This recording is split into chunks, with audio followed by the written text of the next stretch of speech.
queria, essa semana, falar com vocês sobre o versículo 18 de Efésios. Eu fui subindo, e ele tem uma lógica, né? Às vezes a gente tenta tirar, eu não consigo fazer isso, tirar um versículo fora do contexto dele, aí eu vou sendo direcionada para pegar o texto todo. Obrigada. E esse texto está na carta de Paulo aos Efésios, o pessoal que está em Éfeso, é uma carta lindíssima, a carta de Efésios, acredito que todos nós já tenhamos lido algumas vezes ao longo da nossa caminhada cristã. E esse é o último capítulo e os últimos versículos dessa carta. E essa carta, o pessoal está muito preocupado com ele, porque Paulo está preso, e Paulo começa a levar para aqueles cristãos, informações e uma base estrutural, doutrinária, para como o cristão deve encaminhar a sua vida. Então você vai ver sobre redenção, você vai ver sobre os direitos, sobre os deveres, sobre a relação das pessoas com os seus patrões, sobre serem bons maridos, boas esposas, bons filhos, bons pais.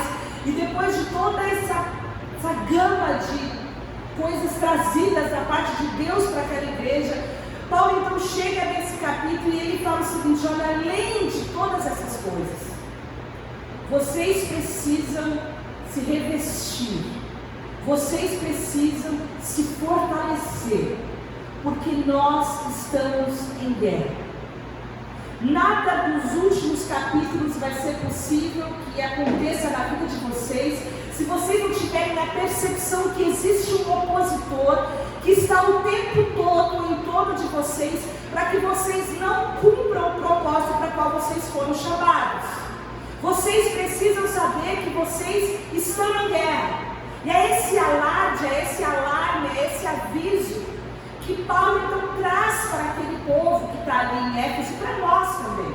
Ele não só traz o inimigo, mas ele traz os recursos e a estratégia para vencer esses inimigos. E é isso que eu preciso que você abra os seus olhos, o seu coração, para que você entenda que o reino de Deus é muito mais parecido com um campo de batalha do que com um parque de diversões, do que um delírio.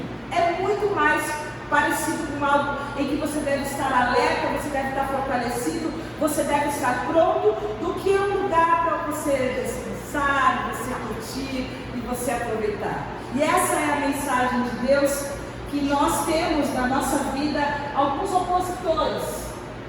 E eu vou ler o texto antes da gente dar continuidade, que está em Efésios, a partir do versículo 10.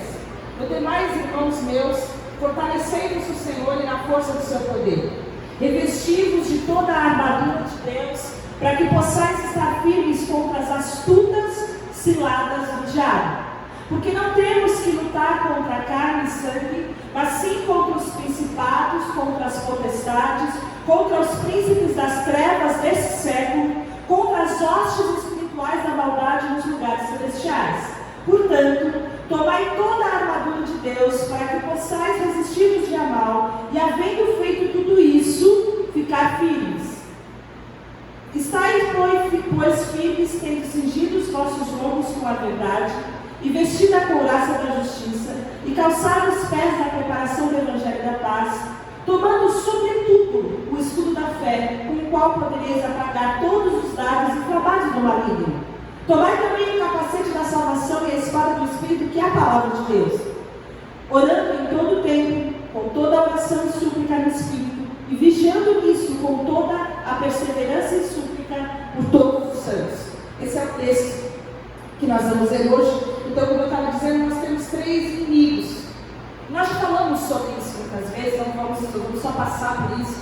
Mas a gente tem um mundo, a gente tem a carne e a gente tem o diabo. Quando a gente fala no mundo, não é a criação, a gente está falando de um sistema de governo muito bem engendrado, que se opõe a Deus, se opõe à sua palavra, que corrompe a nossa mente, corrompe os nossos costumes, que entra das mais variadas formas, através da mídia, através das informações, através da cultura principalmente. Nós vamos absorvendo essa orquestração do diabo, que é o príncipe, é o regente, é o maestro desse mundo, e nós vamos sendo tomados, e ao invés de nós agirmos contra a cultura, porque o Evangelho é contra a cultura, o Evangelho vai na direção oposta da cultura do mundo, nós vamos absorvendo de forma que muitas vezes, quando você vê alguém que é um cristão e alguém que não é um cristão, a única coisa que os diferencia é o que eles fazem no domingo de manhã ou no domingo à noite, quando eles veem o culto.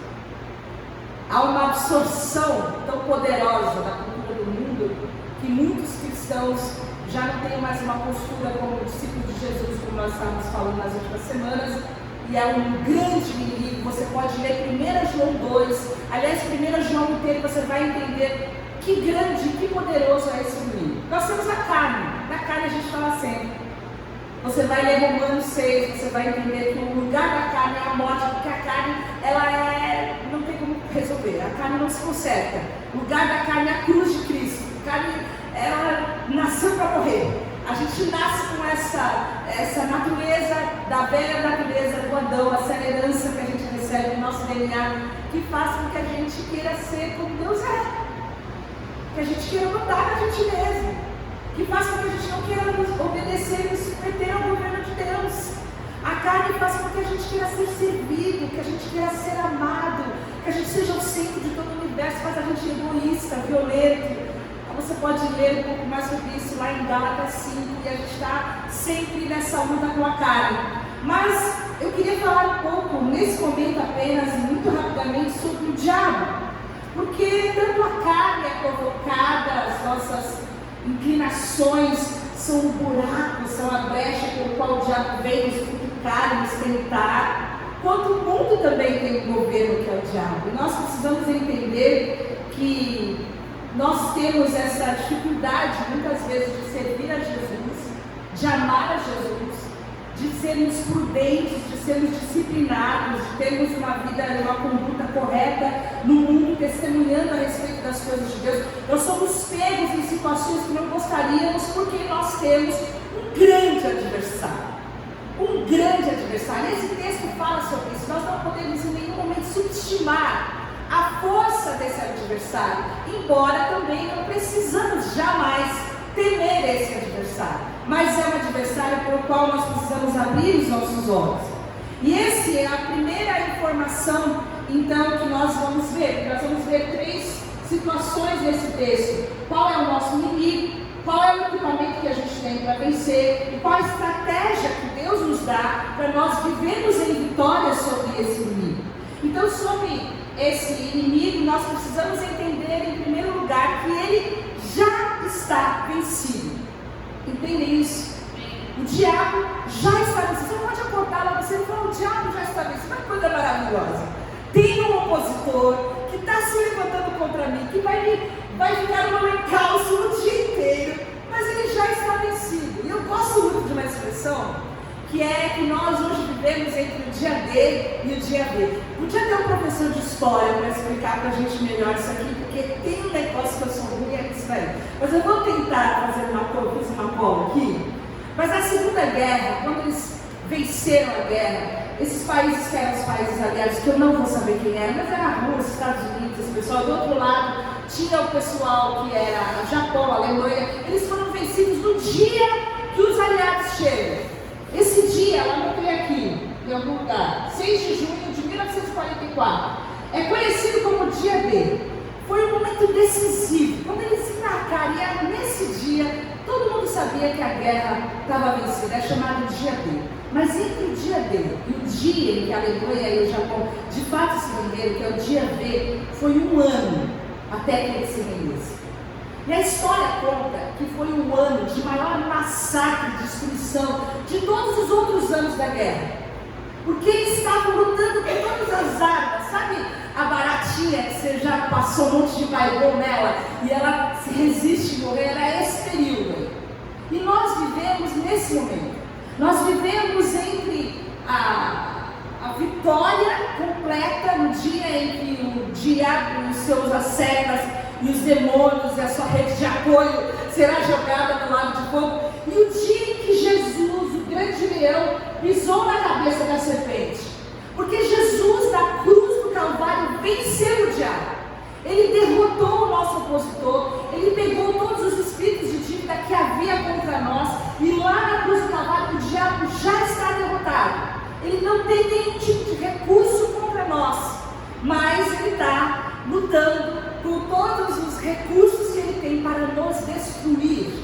E é interessante a figura da serpente que está lá desde do Gênesis, que se refere ao diabo, porque quando você corta a cabeça, ainda existe um jogo de feixe de nervos que faz com que ela ainda seja capaz, inclusive, de picar, de morder, porque ainda há uma possibilidade dos últimos recursos que ela tem. E nós precisamos entender assim o diabo. Ele pode sim destruir, pode haver muita matança, pode haver muita situação de destruição na nossa vida, mas ele já foi vencido. Ele foi vencido por Cristo, ele não é vencido por nós, ele foi vencido por Jesus Cristo, o leão da tribo de Judá, todo-poderoso, na cruz do Calvário.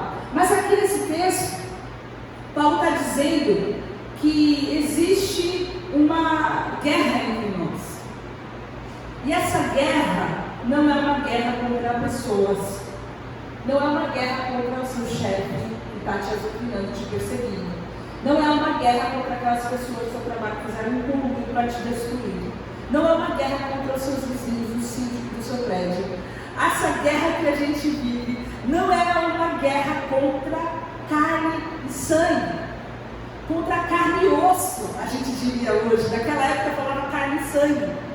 Essa guerra que nós vivemos, e muitas vezes a gente se ofende, a gente se opõe, a gente faz um X nas costas das pessoas, mas a nossa guerra não é contra coisas naturais. Nós estamos numa guerra espiritual. E interessante aqui é que Paulo, nesse momento, ele não está sentado no ar-condicionado, escrevendo essa carta numa varanda, vendo o pôr do sol, ele está acorrentado, ele está numa prisão, ele está preso a um soldado romano. E eu acho lindo porque eu imagino que ele está olhando aquele soldado romano e está pensando, não é contra ele, não é contra todo o sistema romano corrompido que me fez ficar preso aqui. A minha luta não é contra esse sujeito, embora ele provavelmente se inspirou na armadura dele para nos trazer o equipamento que nós temos como uma necessidade para todo cristão. E ele nesse momento então fala, olha, a nossa luta é contra principados e potestades, sobre poderes espirituais da maldade. A nossa luta é contra o diabo e contra os demônios, e a nossa luta é entender que esses demônios estão sob a liderança de Satanás, que vai, de alguma maneira, tentar realizar uma grande destruição nos planos de Deus da igreja. E aí a gente, ao entender isso, precisa saber o seguinte, muito importante, o diabo não é onipresente, o diabo não é onisciente, e o diabo não é onipotente. A gente não sei porquê, às vezes equipara o diabo a Jesus, a Deus. Eu não sei de onde a gente tira essas normas. Ele não é onipresente, ele não é onipotente, ele não é onisciente. Achei alguns nomes que a gente conhece sobre ele: diabo, acusador, tentador, adversário. Ele é como um leão que fica ao nosso derredor, bramando, rugindo, para nos assustar quando chega aquelas confusões na sua vida, que você fala, meu Deus, agora vai acabar a minha vida. É um leão rugindo. Ele é a serpente, e ele também é um anjo de luz. Eu acho muito interessante essa designação de Satanás. Meu pai falava, quem é mais antigo vai lembrar, que Jesus veste, que o Satanás veste saia curta.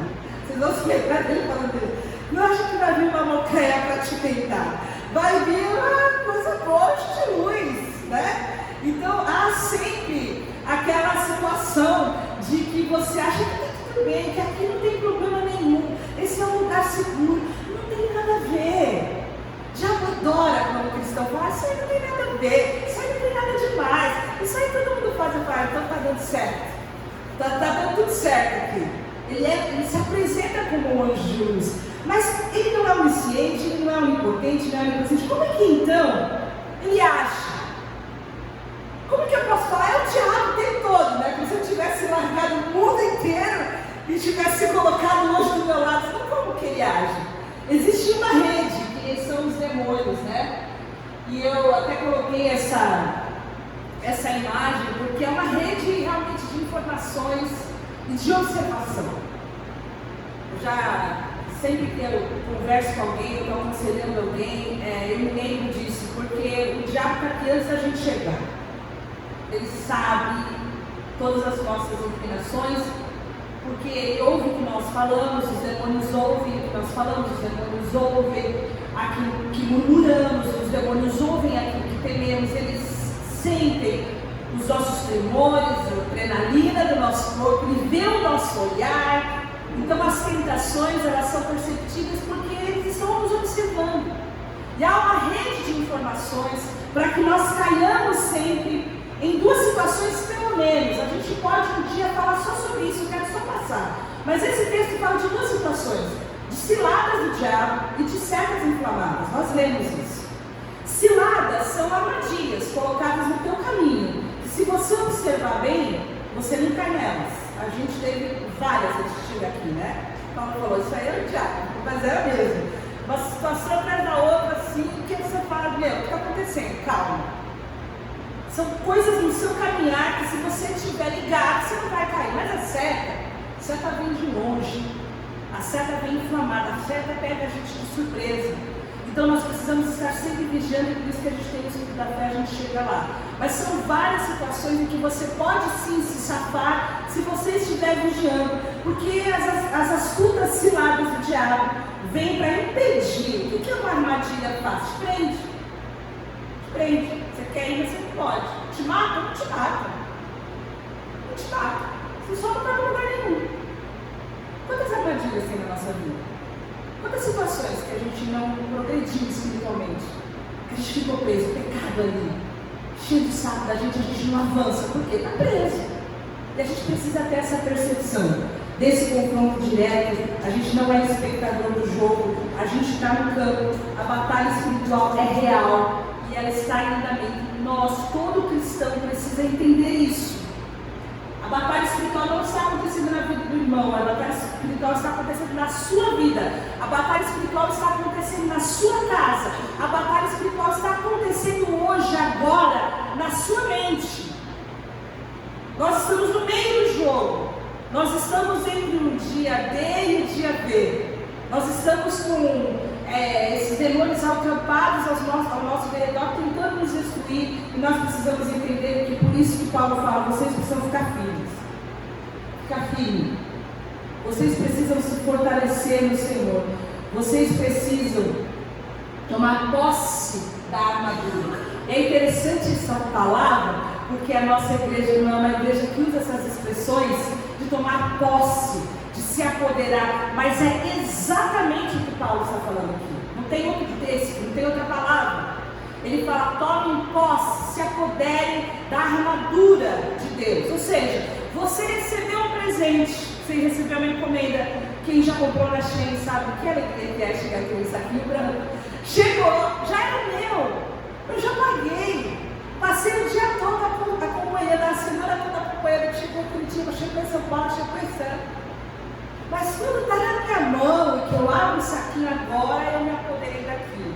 Como um presente de Natal, criança sofre, né? A mãe faz a árvorezinha e fala assim, aquela caixa enorme, cheia de estrelinha branca, com laço, esse aqui é o seu presente, faz esse novembro com a cara da criança. Só que, entendeu? Ele vai ter quando que vai ser meu esse negócio? Já é seu.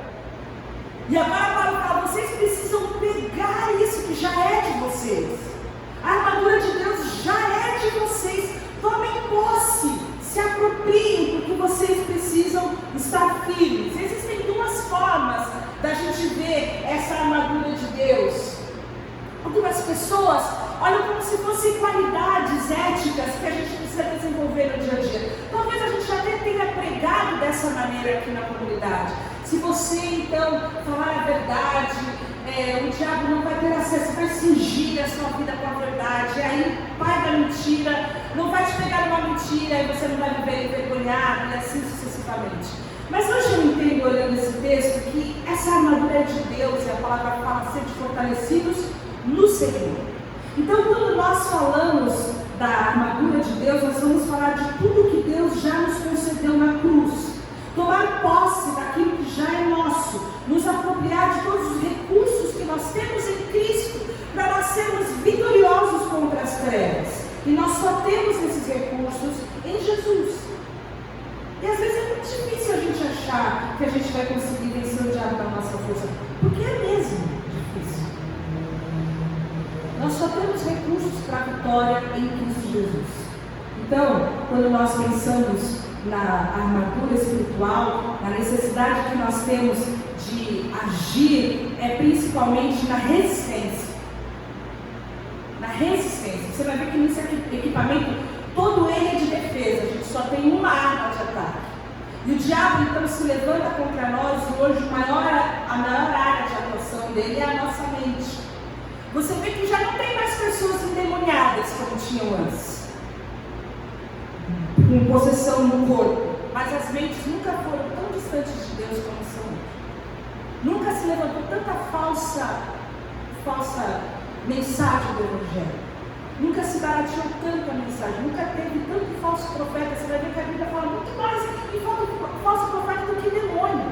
Porque o erro da palavra teológica instalada em nossa mente, aquilo que a palavra diz, por exemplo, absolutamente que é pecado, que a gente relativiza e agora já não é mais, que vai fazer com que a gente permaneça no erro, sendo enredado, sendo acusado, sendo ofendido, sendo envergonhado, tendo a nossa reputação exposta pelo diabo. Então nós precisamos entender que há uma batalha, principalmente na nossa mente, por uma má compreensão do Evangelho. E aí então, Deus, em sua infinita graça, fala, mas vocês podem resistir, e eu vou dar os recursos para vocês resistirem. Eu quero ver muito rapidamente com vocês quais são esses recursos que a gente tem pela palavra de Deus. E o primeiro deles é o cinto da verdade. O cinto era grandão e segurava todos os outros equipamentos. A couraça, que é a parte que a gente vai ver, protege o torso, né? Como hoje tem o colete à prova de balas, ele era seguro, ele era estruturado nesse cinto. A espada era guardada nesse cinto. Ou seja, ele é a primeira coisa, é a base de todas as coisas, é a verdade. E aqui, a palavra de Deus fala, você precisa se vestir da verdade, como se fosse um cinto. Você precisa conhecer a verdade. Você precisa, para saber o que é verdade, muitas vezes saber o que é mentira, saber o que é o erro, saber o que é o engano, saber discernir espiritualmente o que é de Deus e o que não é. Quantos cristãos, irmãos, que estão sendo levados e ouvem e são sugestionados por falsas doutrinas, por heresias, porque não conhecem a verdade, não conhecem o que a palavra fala. E nós precisamos nos proteger, principalmente das mentiras do diabo, vivendo e conhecendo a verdade, sabendo mais sobre Deus, obedecendo a verdade, nos deleitando nas promessas, amando a palavra de Deus, para estarmos vestidos da verdade. Depois disso vem a couraça da justiça. E a justiça aqui não é fazer o que é justo, ter equidade com as pessoas, não. Essa justiça aqui, irmãos, é a justiça de Deus. Nós seremos protegidos, nossa vida, porque aqui estão os nossos órgãos vitais, será protegido quando a gente entender o que é a justificação pelo qual nós somos salvos. Nós precisamos entender que essa comparação é muito perfeita, porque Deus justifica os seus filhos. Uma das maiores e terríveis armas do diabo é a acusação. Você vai ver que ele fica acusando os filhos de Deus durante o dia no céu, mas também aqui na terra, na nossa mente. Às vezes, como ele já não tem poder sobre a sua vida hoje, ele te lembra e te envergonha por causa de pecados do seu passado, de coisas que você já não pode mudar mais. E nós precisamos entender que Deus justifica os seus filhos. Nós somos imperfeitos, irmãos, nós somos falíveis.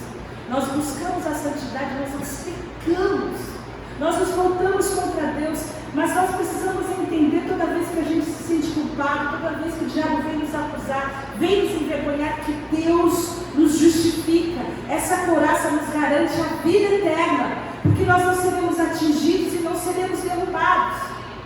Qual que é a mentira que o diabo conta para nós? E por que nós precisamos da couraça? Que nós vamos chegar até Deus pelos nossos méritos. Se eu ler mais a Bíblia, se eu for mais no culto, se eu subir no monte, se eu fizer jejum, Aí Deus vai responder. Aí Deus vai começar a mover o céu no meu favor, porque eu vou me esforçar e eu vou conseguir. Mas Deus não age assim com base nos nossos méritos. Deus age em nosso favor por causa do sacrifício de Jesus, por causa da justiça perfeita de Jesus. Ele é o único sacrifício perfeito. Nenhum sacrifício que eu e você possamos fazer dá para nós o direito, a garantia da vida eterna. Nos dá mais santidade, nos dá mais qualidade no nosso relacionamento com Deus, mas não salvação. Não salvação. Há uma certeza que você precisa ter, que Deus te justifica. Romanos 8:3, eu vou pisar ali em cima. Romanos 8:33. Desculpe, irmãos. Quem fará alguma acusação contra os escolhidos de Deus, é Deus quem nos justifica. Aí você fala, poxa, mas eu me sinto culpada algumas vezes. Eu vou dizer para você, a culpa é boa. Eu gosto do pastor Augusto Nicodemus, que ele fala que se você conseguir pecar e você não tem culpa nenhuma, você fica feliz no pecado, então você não é crente. Você está pecando, está curtindo, então você precisa. Senta ali, eu vou te apresentar Jesus. Vocês falam isso. O crente tem uma culpa, porque é a forma que o Espírito Santo trabalha em nós, certo? Como é que o Espírito Santo trabalha em nós? Ele nos convence do pecado, nos convence da justiça e nos convence do juízo. Ou seja, se o convencimento do Espírito Santo não está pesando sobre você, talvez você não o tenha em si. A culpa é boa para a gente se arrepender e deixar, como diz a palavra, e viver uma nova natureza, sabendo que nada jamais pode nos acusar daquilo que Deus em Cristo nos perdoou, nos justificou. Então nós precisamos entender que existe uma outra culpa que não nos leva ao arrependimento, mas nos leva à destruição. É aquela culpa que nos consome, é aquela culpa que nos destrói, que é diabólica, que age na nossa mente e fala para nós, isso não tem perdão. Isso é mentira do diabo. Isso é mentira do diabo. Por isso que Jesus perdoou o pior dos pecadores, aquele que estava na cruz ao lado dele, falando, ainda hoje você vai estar comigo no paraíso, porque não existe pecado que o sangue de Jesus não possa cobrir. Não existe. Então nós precisamos entender que diariamente a gente tem que estar vestido dessa couraça para que o diabo não venha com as suas maracutaias, falando na primeira pessoa, você é um safado, você não vale nada. Você fala, eu sou safado, não vale nada mesmo, mas eu tenho sangue de Jesus, que me redime e me faz uma nova criatura. É isso que é a couraça da justificação pela fé. Depois a gente tem os pés calçados, e esse é mais fácil, porque o sapato, ele tinha uma parte muito dura de couro, não tinha esse fluxo dos nossos tênis hoje confortáveis. Era provavelmente muito desconfortável, mas fazia com que o soldado pudesse avançar no terreno sem que nada pontiagudo o ferisse. E nós estamos também na terra, irmãos, e as coisas da terra nos ferem. E o diabo coloca muitas pedras no nosso caminho. E você que já teve uma pedrinha no seu calçado, sabe que você tem que parar tudo para tirar aquela bendita de lá. Não dá para andar com uma pedra no sapato. E quando nós temos a convicção que nós precisamos estar com os pés calçados, nós sabemos que nós podemos avançar, porque o mundo é um lugar de aflição. E nós precisamos entender que esse calçado é o calçado do Evangelho da Paz. O que é o Evangelho da Paz? Que sapato é esse do Evangelho da Paz? É porque nós, sem Jesus, éramos inimigos de Deus. Por causa do pecado. Você vai ver na palavra que a gente era considerado até filho da ira. A gente vivia distante de Deus. Existia um muro de separação entre nós e Deus por causa dos nossos pecados. O Evangelho da Paz é aquele que prega que veio Jesus, que era inocente, derramou o seu sangue que nos redime de todo pecado, para que uma vez limpos e lavados pelo sangue de Jesus, nós pudéssemos ter comunhão com Deus, voltar ao Éden, na viração do dia, ao encontro, por causa do sangue de Jesus. O Evangelho da Paz é a certeza de que nós não somos inimigos de Deus. Consegue entender isso?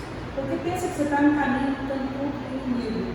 E aí, se você entender que você é inimigo do diabo, mas é inimigo de Deus também, vai ficar mais difícil a sua caminhada. Isso parece um absurdo falar, mas quantas vezes você já se ressentiu com Deus? Porque Deus não ouviu o coração. Por que Deus permitiu que isso acontecesse na sua vida? Por que Deus permitiu que isso acontecesse na sua família? Por que Deus não age, manda fogo do céu, como diriam os discípulos, e não destrói tudo isso aqui? Quantas vezes na nossa caminhada nós estamos desprotegidos e o diabo lança pedras no nosso caminho para que a gente se volte contra Deus? Na nossa caminhada nós apenas não nos voltaremos contra Deus se nossos pés estiverem calçados com o Evangelho da Paz, com a certeza de que somos reconciliados, de que somos amados, de que o sangue de Jesus nos purifica de todo pecado. E aí a gente tem então o escudo da fé. Tinha dois tipos de escudo, está muito escuro. Tinha aquele escudo pequenininho, redondinho, que era no corpo a corpo. Tinha esse escudo grandão, que é esse escudo que Paulo usa, o termo que parece porta, tinha 1,20 m. Você vê quando você vê os seus filmes de guerra romana, que eles encaixam um no outro, e eles fazem uma formação, fica um paredão. Esse escudo que Paulo está falando, esse é um escudo que é um obstáculo grande, que não vai deixar que nenhuma seta passe. Nenhuma seta inflamada do diabo vai vir e vai chegar na sua vida se você tiver fé. Aí você fala, tem fé? Todo mundo tem fé. A pergunta que eu faço é fé no quê? Porque até o ateu tem fé que Deus não existe. No que você tem fé? Porque dependendo do que é que você tem fé, você vai para o inferno ou para a fé.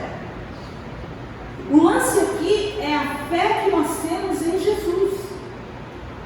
A fé que nós temos de que Cristo é poderoso para nos livrar de todo mal, que a obra de Cristo é completa. E essa fé só vem pelo ouvir da palavra de Deus. Toda vez que alguém falar para você que a fé está muito pequena, que não está conseguindo confiar, que não está conseguindo... Você pergunta, quanto é que você está lendo de Bíblia? Seu dia a dia. Quanto que você lê de Bíblia? O que você lê de Bíblia é o tanto que você lê de autoajuda? O que você lê de Bíblia é o quanto que você fica na internet? O que você lê de Bíblia é o quanto que você assiste de série? Porque dependendo de como você está alimentando a sua alma e a sua mente, você não vai ter fé mesmo. O escudo é o escudo da fé. E a fé vem pelo ouvir a palavra de Deus. E aí vem a nossa mente, e a gente tem o capacete da salvação para proteger a nossa mente dessas setas malignas que o diabo coloca em nossa cabeça. E a maior forma que ele pode nos atacar, além da acusação, é a dúvida. Será que Deus existe mesmo? Esse negócio aí de Deus, e céu, e inferno, será que Jesus veio mesmo? Será esse negócio aí todo da Bíblia? Se não tiver nada disso, for um monte de palhaço lá levantando a mão. De vez em quando tem umas ideias assim. Talvez a minha mente seja mais doida que a de vocês, mas que vem umas ideias assim estranhas. Será mesmo isso aí? Se daí pode ser que não esteja nada disso aí. Vai morrer, vai dormir, vai acordar, não vai acordar, nunca vai falar que já morreu. Como é que tu vai poder voltar para dizer pessoal que era tudo mentira? São as dúvidas, são as loucuras que vêm na cabeça da gente e muitas vezes são implantadas pelo diabo. E essas dúvidas, irmãos, às vezes afastam as pessoas de Deus. Eu estou brincando aqui, mas sincero. Às vezes o ceticismo entra na mente das pessoas e elas começam a estudar e elas querem comparar a palavra com a ciência e muita gente deixa Jesus por causa de começar a estudar as escrituras. Você vai conhecer o fulaninho que ficou louco, você vai lembrar de alguém. Porque ele estava com a cabeça sendo manipulada pelo diabo. E a gente precisa entender que todas essas dúvidas, elas impedem a gente de prosseguir. Elas deixam a nossa mente atordoada e a gente perde a ousadia, a gente perde a coragem, a gente perde a autoridade sobre o diabo quando a nossa mente está tomada por essas questões. Existem algumas situações que tiram a nossa certeza da salvação.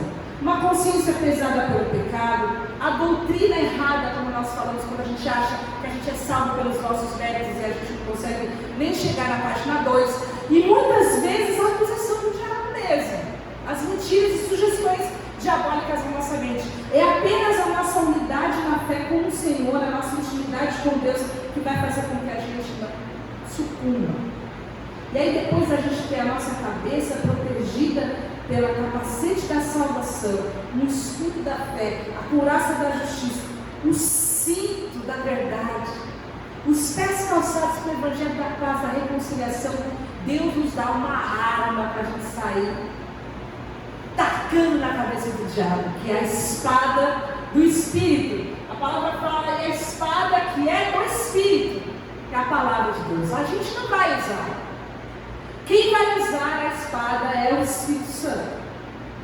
A espada é usada pelo Espírito. E ela vai ser usada quando muitas vezes nós estivermos sendo tentados. Para mim, essa é a melhor forma que Deus ilustrou a vitória sobre a tentação. Que é quando a gente cai, né? E peca e se atrapalha tudo. Jesus vai para o deserto. Ele vai para o deserto. Ele foi enviado por quem para o deserto? Pelo Espírito Santo. Está lá na sua Bíblia. Ele vai para o deserto. Quando chega no deserto, ele é tentado. Ele é tentado por todo o bom homem, boa mulher que tem fome. Aquela hora do dia que a fome chega. E aí o diabo sugere que ele transforme pedras em pães. E ele vem e se fala de quê? Está escrito. E a segunda tentação ele vem se dizendo que está escrito. E a terceira ele vem se dizendo está escrito. Jesus venceu as tentações do diabo porque ele sabia que estava escrito. E nós precisamos saber o que está escrito.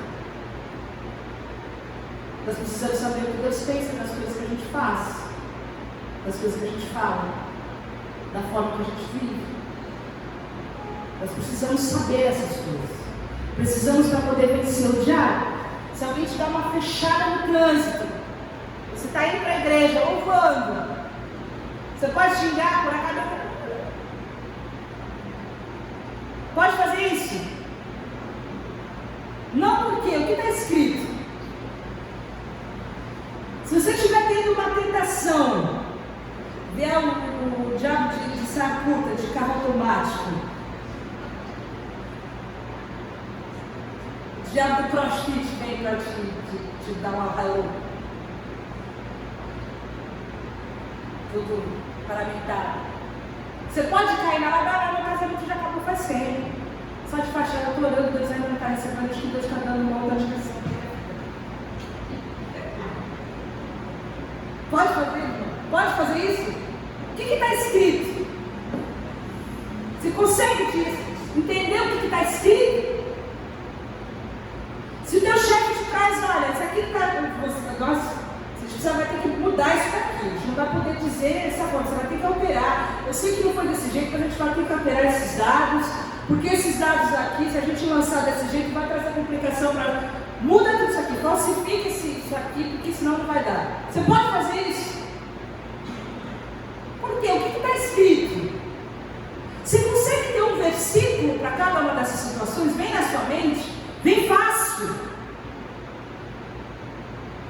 Que a palavra do cristão é se sim ou não, que a gente não pode xingar porque nenhuma palavra da nossa boca pode sair sem que seja para trazer graça e edificação para os que ouvem, que só de olhar para cobiçar aquele que é o marido de outra, eu já estou pecando. Você consegue ter um versículo para cada uma dessas situações? Para quando alguém vem falar mal de outro alguém para você? Porque a gente precisa saber como nos desvencilhar através da palavra de Deus. Está escrito, é a arma que nós temos para vencer o diabo, é a espada. Se você quiser dar recursos, dar munição, vamos dizer assim, para o Espírito Santo, conheça a palavra. E aí a gente conclui com um versículo que é o único versículo que eu senti de compartilhar com vocês. Ele faz uma ligação com o versículo 13, que fala: porque não temos que lutar contra a carne e sangue, mas sim contra os principados e contra as potestades, contra os príncipes das trevas desse século, contra as hostes espirituais da maldade dos lugares celestiais. E aí o 18 fala, ele fala assim: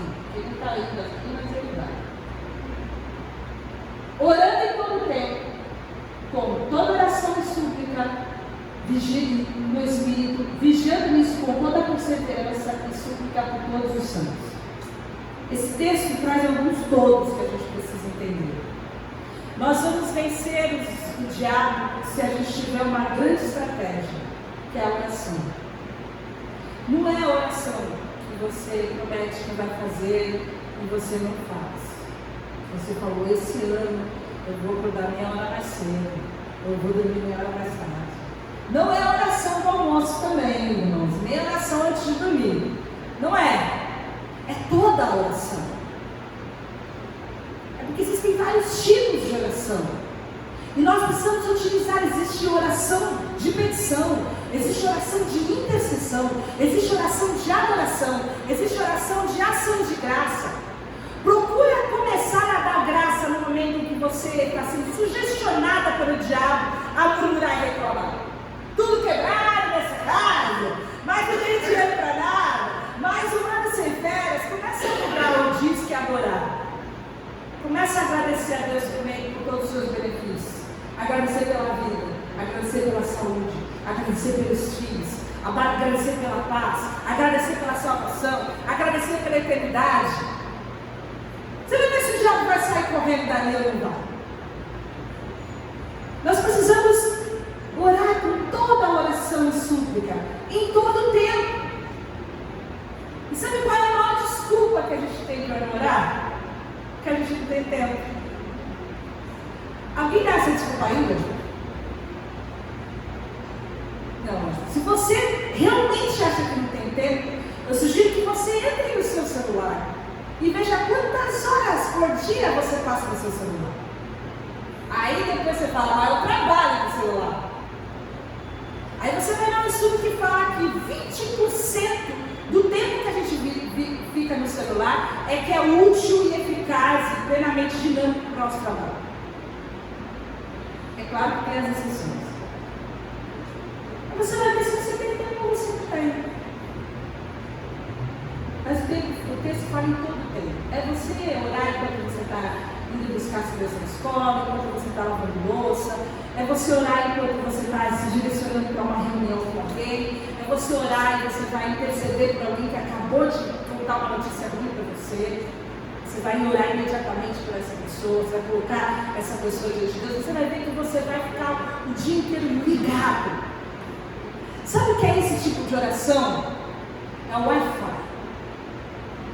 É você estar no Wi-Fi de Deus. Você está conectado. Você está recebendo dados o tempo todo. Você pode falar com o Senhor o tempo todo, a hora inteira, qualquer situação. Chega uma situação para você resolver essa situação. Tem misericórdia, me dá graça, sabedoria de Senhor. Por que eu faço isso aqui? O Senhor fala, Ele responde. É conexão em todo o tempo. E o texto fala, vigiando. Você precisa vigiar nisso. E a vigia é você olhar de olhos abertos. E eu gosto muito dessa ideia. É você se manter alerta. Você sabe que você está conectado. Você está sensível. Você está rejeitando as ofertas do diabo o tempo todo. Você está sensível àquilo que a sua carne está gritando. Sabe aquele dia que você fala assim, hoje nem eu me aguento. Hoje eu não vou nem usar expor as pessoas aqui. Porque às vezes a gente não precisa nem do diabo, né? A gente já é um acusador dos irmãos, já fala assim, não, deixa eles dois ali, porque eles hoje não precisam da gente. Não tem os casais assim? Eles já estão trabalhando para a gente hoje. Tirar foto. A gente precisa entender isso, vigiar. E o texto fala com toda a perseverança. E eu gosto daquela história que Jesus conta, daquela viúva doidinha que queria justiça e vai bater na porta do juiz, e vai bater na porta do juiz, e bate na porta do juiz até de madrugada, e ela enche o saco do juiz num grau que o texto fala que o juiz concede a ela. E é lindo esse texto, porque no final Jesus fala o seguinte: essa viúva, o juiz fala, está me aborrecendo, vou fazer justiça para que ela não venha me importunar. E aí o Senhor, Jesus, continuou, ouçam o que diz o juiz injusto. Acaso Deus não fará justiça aos seus escolhidos que clamam a Ele dia e noite? Continuará fazendo-os esperar? Eu lhes digo, eles lhe fará justiça e depressa. Contudo, quando o Filho do Homem vier, encontrará fé na terra? Jesus, a primeira coisa que diz é o seguinte: Ele vai te responder se você continuar com a mão.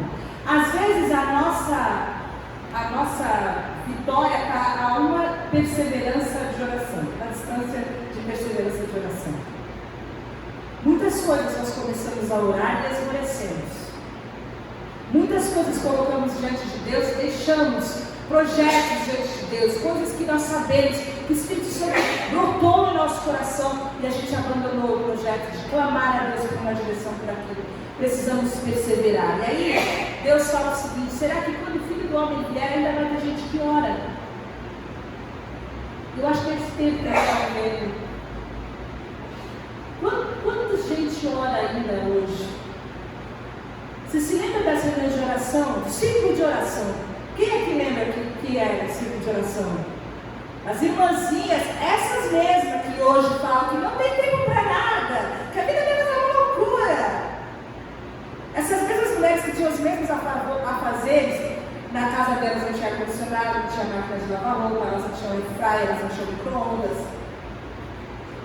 Mas elas acordavam mais cedo do que todos, elas iam e se ajoelhavam diante de Deus e clamavam a Deus por suas famílias. Algumas iam no decorrer da tarde, porque de fato elas não tinham outros afazeres. Mas era um tempo onde a gente conhecia algumas mulheres por serem mulheres de oração. Cadê essas irmãs, meus irmãos? Cadê as mulheres de oração? Cadê os jovens de oração? Cadê os jovens que faziam vigília? Que era a maior rave da igreja, era quando tinha vigília. De se preparar para tudo que vai ter vigília. Cadê? Essa é a pergunta que Jesus faz aqui. Será que quando o Filho do Homem vier, vai ter fé na terra? Vai ter quem ore com essa viúva? Vai ter quem continue clamando? Vai ter quem continue ajoelhando? Vai ter quem continue chorando aos pés de Jesus? Será que ainda existe essa gente? Que ora todo o tempo, que ora todo tipo de oração, que vigia e que persevera? Será? Ou será que vão ficar tendo rasteira, aprisionados, cheios de armadilha do diabo na sua vida? Porque esse é o único jeito que a gente tem de vencer. É vivendo uma vida fortalecida no Senhor. Porque a guerra, a gente pode ser muito preguiçoso, mas o diabo não é. Ele já está vencido. E ele vai destruir e vai tragar quantos ele conseguir. Que nós sejamos nós, irmãos, glória a Jesus. Que nós sejamos essa resistência. Que nós sejamos esses que estão com a couraça vestida, o cinto apertado, o pé calçado, com uma brasão de Cristo entranhado no nosso escudo, que vem qualquer flecha, mas não nos atinge, porque nós temos fé num Deus todo-poderoso, que nos ama. Nós temos comunhão com Ele, nós o amamos, não somos ressentidos com Deus. Sejamos filhos, vestidos, preparados, usando a estratégia da oração continuamente, que você sabe que é ficar sem Wi-Fi. Seja essa mesma desgraça na sua vida, ficar sem Deus, ficar sem orar, ficar sem clamar, ficar sem ouvir a voz de Deus, ficar sem adorar. Que Deus possa, através do seu Espírito, trazer a revelação dessa verdade para todos nós, para que sejamos vitoriosos em nome de Jesus. Vamos orar? Senhor, te agradecemos pela tua palavra, te agradecemos pelos recursos, te agradecemos pela verdade, te agradecemos pela justificação pela fé.